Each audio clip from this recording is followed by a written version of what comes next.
Doris back for another episode of Sweeping Saturday. Today I would like to talk to you about gloves. So any of you who have spent time with me know that I'm not a fan of wearing gloves or mitts on your hand when you're delivering a rock, and that's the hand that's holding the rock. There are a number of reasons for this. One is that you can't really have a great feel. So if your rock runs over for something, this happened in my game last night, where our vice was sliding and she felt something grab the bottom of her rock, so she had to kind of jiggle it before she released it. It's harder to feel that when you have a mitt or a glove on your hand. So that's the first thing. The second thing is that it's harder for your sweepers as they're walking beside you to see any anomalies in your release when you release the rock, because they can't see your hand clearly. So they're looking for you to kind of push it offline, push it forward, pull it back if you're sliding too quickly. They're looking for any little anomaly that will help them decide whether or not they need to sweep the rock right away.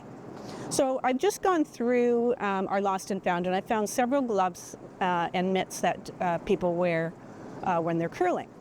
One of the other things is that curling gloves and mitts are generally made to be sticky, because when you're holding your broom, you don't want your hands sliding down.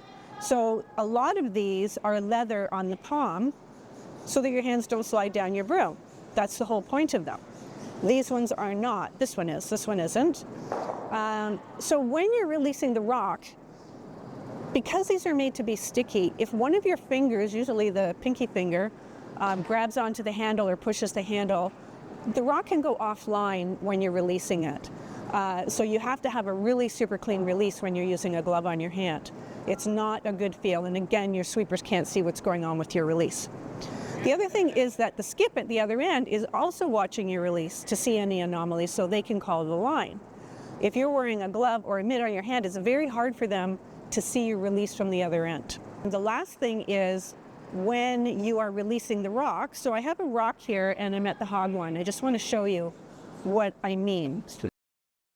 If I have a glove like this on my hand and I'm releasing the rock, it's really hard to tell if I'm over the hog line with the rock when I release it. So right here, I've loosened my grip on the rock, but you can't tell because I'm wearing this big glove. So it would be easy for anybody who's looking at that release to look at it and say, that rock was held in the hand as it crossed the hog line. Very difficult to see. So for a lot of different reasons, now, the reason people say they wear a glove on their hand when they're throwing the rock is because their hand gets cold, and I understand that. But when you are throwing the rock, you can put your glove in your pocket. You can actually hold your glove in your stick hand or stabilize your hand and then put it on in between shots. There are lots of ways to deal with that. But I would really strongly advise anybody who is now wearing a glove when they're throwing the rock to just remove it while you're throwing. You can wear it for the whole rest of the end, but just don't have it on your throwing hand when you're letting go of the rock. Good.